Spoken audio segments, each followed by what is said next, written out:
বাংলার এক শান্ত নির্জন গ্রাম, নাম তার রামচন্দ্রপুর। চারিদিকে শালগাছ, মাঝখানে কাঁচা রাস্তা, আর সন্ধ্যা হলেই পুরো গ্রাম ঢেকে যায় কুয়াশায়। এখানে মানুষ কম হলেও গল্প বেশি। এই গ্রামে থাকতো এক দাম্পত্য, রোমেন আর তার স্ত্রী মালা। ছোট্ট ঘর, সামান্য জমি, আর স্বপ্নে ভরা দুটি চোখ। কিন্তু এক সন্ধ্যায় রোমেন মাঠ থেকে আর বাড়ি ফিরল না। না কোনো চিৎকার, না কোনো ঝগড়া, না কোনো রক্তের দাগ, শুধু উঠোনে পড়ে আছে তার লাঠি। সে কি পালিয়ে গেল, না কেউ সরিয়ে দিল? আজকের গল্প হঠাৎ নিখোঁজ।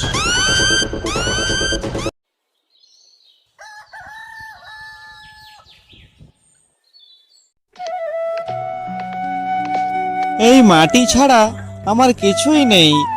ঋণের চাপ আছে, কিন্তু পালাবো না। মালাকে যে আমি কথা দিয়েছি সব ঠিক করে ফেলবো। মানুষ যদি মাটিকে আঁকড়ে রাখে তাকে কেউ সরাতে পারে না, কেউ না। দূরে কাক ডাকছে, হাওয়ার অদ্ভুত অশান্তি।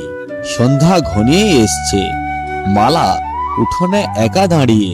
রমেন কখনো এত দেরি করে না। আমার বুকটা কেমন ধড়ফড় করছে। বিকালে বেরোনোর সময় ওর চোখে একটা চিন্তা দেখেছিলাম। জিজ্ঞেস করতেই বলল কিছু না, কিন্তু আমি বুঝেছিলাম কিছু একটা ও লুকোচ্ছে।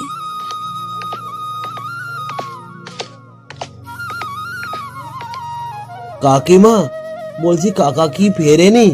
আমি মাঠের দিক থেকে আসছি গো, ওকে কোথাও দেখলাম না। রাস্তার পাশে শুধু একটা লাঠি পড়েছিল। অন্ধকার নামছি, ব্যাপারটা ঠিক ভালো লাগছে না আমার। কেমন যেন একটু সন্দেহ সন্দেহ লাগছে।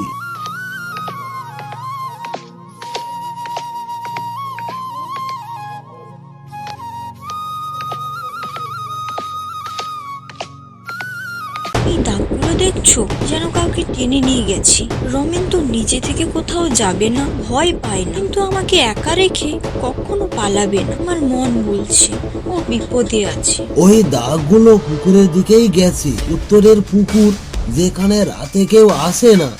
গ্রামে সবাই বলে ওই দিকটা ভালো না, কিন্তু মানুষ না গেলে দাগটা আসে কিভাবে? আমি যাচ্ছি কাকিমা, আপনি আমার পেছনে পেছনে থাকুন, কিন্তু খুব সাবধান কাকিমা। হঠাৎ ঝোপের আড়াল থেকে কাশির শব্দ। গোপাল দৌড়ে যায়। ওখানে পড়ে আছে রোমেন, হাত বাঁধা, মুখে তার ক্লান্ত। গোপাল, আমাকে ওরা জোর করে ধরে নিয়ে এসেছে। মহাজনের লোকেরা বলেছিল ঋণের টাকা না দিলে আমাকে ওরা শিক্ষা দেবে। আমি চিৎকার করতে পারিনি। মালার কথা খুব মনে হচ্ছিল। আমি ভাবছিলাম আমার হয়তো ওদের সঙ্গে আর দেখা হবে না। তুমি আমাকে না বলে এমন বিপদের মধ্যে পড়লে কেন? আমরা একসাথে কষ্ট করব, কিন্তু তুমি লুকিয়ে কিছু সহ্য করবে না। তোমাকে ছাড়া এই ঘর, এই মাটি সব ফাঁকা। গোপাল তখন দড়িগুলো খুলে দেয়। এরপর খুব সুন্দর একখানা দৃশ্য নিয়ে দিনটি পরিবর্তন হয়। ভোরের আলো ফোটে, পাখির ডাক শোনা যায়। এদিকে বাড়িতে রোমেন ধীরে ধীরে দাঁড়াতে থাকে। আমি ভেবেছিলাম চুপ করে থাকলে সব ঠিক হয়ে যাবে, কিন্তু অন্যায়কে চেপে রাখলে আরো ভয়ানক হয়ে উঠবে। যে আজ থেকে আর ভয় নয়, আমার পরিবার আছে, আমার মানুষ আছে। আমাকে আর কেউ হঠাৎ আর নিখোঁজ করতে পারবে না। আমি সতেজ থাকবো আজ থেকে। রমেন, তোমাকে এভাবে কে বাঁধলো? তুমি বলো, আমরা এখন বাড়িতে আছি, তোমার কোনো ভয় নেই। তুমি বলো, চুপ করে থাকবে না। ওরা তিনজনে ছিল, মুখ ঢেকে এসেছিল। বলল মহাজনের টাকা না দিলে আমাকে এমন জায়গায় লুকিয়ে রাখবে কেউ খুঁজে পাবে না। আমি লড়াই করেছিলাম, কিন্তু ওরা তো বেশি ছিল। আমি শুধু ভেবেছিলাম তুমি যেন কিছু জানতে না পারো। তুমি ভেবেছিলে আমাকে মারলেই আমি কি ঠিক থাকতে পারবো? আমরা একসাথে লড়বো, আর কাউকে ভয় করব না। এরপর ওরা আবার বাড়িতে এসে হুমকি দিতে থাকে, কিন্তু এবার বাড়ির কেউ চুপ করে রইল না। তারা সবাই বলতে থাকে। এদিকে গোপাল এসে হাজির আর বলে, আর এক পা এগোলেই গ্রাম জড়ো করে ফেলবো। অন্যায় আর চলবে না। তোমাদের এই অন্যায় আর আমরা মেনে নেব না। সবাই এখন আমরা এক হয়েছি। তোমাদের আর আমরা রেহাই দেব না। আমি টাকা শোধ করে দেব, কিন্তু আমাকে গায়েব করার অধিকার তোমাদের কে দিয়েছে? মানুষকে ভয় দেখিয়ে আর কতদিন বা চলবে?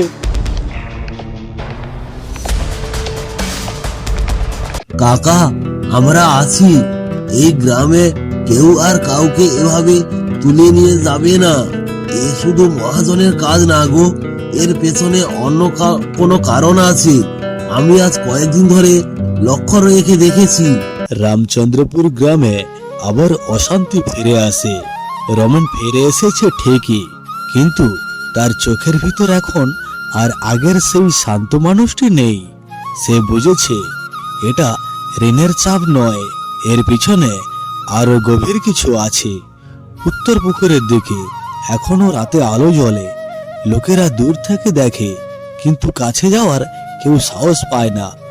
এক সন্ধ্যায় রমেন, মালা আর গোপাল বসে আছে উঠোনে। ঠান্ডা হাওয়া বইছে আর রমেন ফিসফিস গলায় বলে উঠে, তোমরা কি জানো, এই উত্তর পুকুরের জমিটা একসময় গ্রামে ছিল না। এখানে আগে এক বড় মহাজন থাকতো, নাম তার হরিদাস বাবু। লোকটা নাকি অনেকের ঋণের জমি কেড়ে নিয়েছিল। তারপর এক রাতে সে নিজেই হঠাৎ উধাও হয়ে যায়। কাকা, আমি শুনেছি সে নাকি টাকা নিয়ে পালিয়েছিল, কিন্তু কেউ কেউ বলে গ্রামের কয়েকজন মিলে ওকে সরিয়ে দিয়েছিল।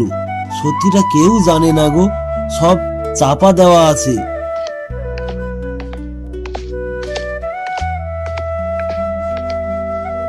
তোমরা সব জানতে চাও? তাহলে শোনো, হরিদাস উধাও হয়নি এখনো। ওকে সরিয়ে দেওয়া হয়েছিল কারণ সে গ্রামের অর্ধেক জমি দখল করে ফেলেছিল। কিন্তু যেদিন ও গায়েব হয়েছিল সেই দিন তার ছেলে এই গ্রাম ছেড়ে চলে যায়। সে বলেছিল একদিন ফিরবে, কিন্তু আজও পর্যন্ত সে নিখোঁজ। এখনো সে ফেরেনি। তাহলে ব্যাপারটা পরিষ্কার, এরা শুধু টাকা নয়, পুরো জমিটা দখল করতে চাইছে। আমাকে গায়েব করে দিলে মালা একা হয়ে পড়বে। তারপর ওরা সব জাল কাগজ করে আমার সব জমিন দখল করে নেবে। হ্যালো আমার ছোট্ট খাট্ট কার্টুন প্রেসী বন্ধুরা, আমাদের এই গল্পটিকে সম্পূর্ণ দেখার জন্য অসংখ্য অসংখ্য ধন্যবাদ। এবং আমাদের এই গল্পটিকে ভালোবেসে লাইক, কমেন্ট, শেয়ার ও সাবস্ক্রাইবটি করে দিও। এরপর আমাদের খুব সুন্দর একখানা গল্প আপনাদের সামনে আসতে চলেছে। ততক্ষণে এসএমবি কার্টুনের সঙ্গে থেকো, পাশে থেকো। ধন্যবাদ।